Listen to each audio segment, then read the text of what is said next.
Hey everyone!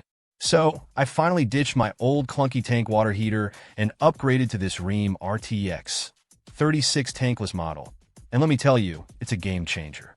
I'm going to give you the lowdown on this thing, so you can decide if it's right for you. First off, this bad boy is electric, which was a big selling point for me.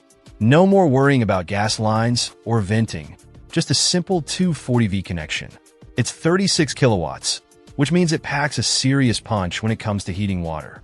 We're talking endless hot showers, folks. Seriously, no more cold showers midway through because the tank ran out. One thing that really impressed me is the digital temperature control.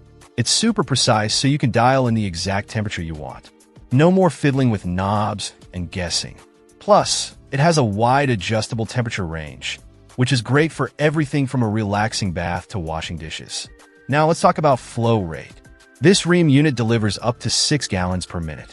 That's enough for multiple showers running at the same time, or even running the dishwasher and washing machine without a drop in water temperature. It's pretty amazing. The installation was surprisingly straightforward.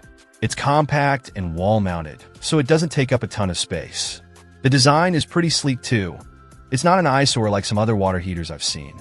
It's mostly silver, which blends in nicely with my other appliances.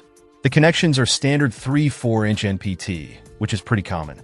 Inside, it's got a mix of brass and copper components, which should mean it's built to last. Rheem is a reputable brand, so I'm expecting this thing to hold up for years to come. One of the biggest benefits of going tankless is the energy savings.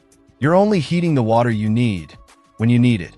No more keeping a giant tank of water hot 24/7. I've already noticed a difference in my electric bill, which is a huge plus. Now, it's not all sunshine and rainbows. The upfront cost of a tankless water heater is definitely higher than a traditional tank model. But in the long run, the energy savings and convenience make it worth it, in my opinion. Also, you might need to upgrade your electrical panel if it can't handle the 36 kilowatts draw. So, factor that into the overall cost. Overall, I'm incredibly happy with the Rheem RTEX-36. It's efficient, reliable, and provides endless hot water. If you're tired of cold showers and high-energy bills, I highly recommend checking this one out. It's a solid investment that will pay off in the long run. Let me know if you have any questions in the comments below. Check out the video description for updated price. And thank you for watching this video.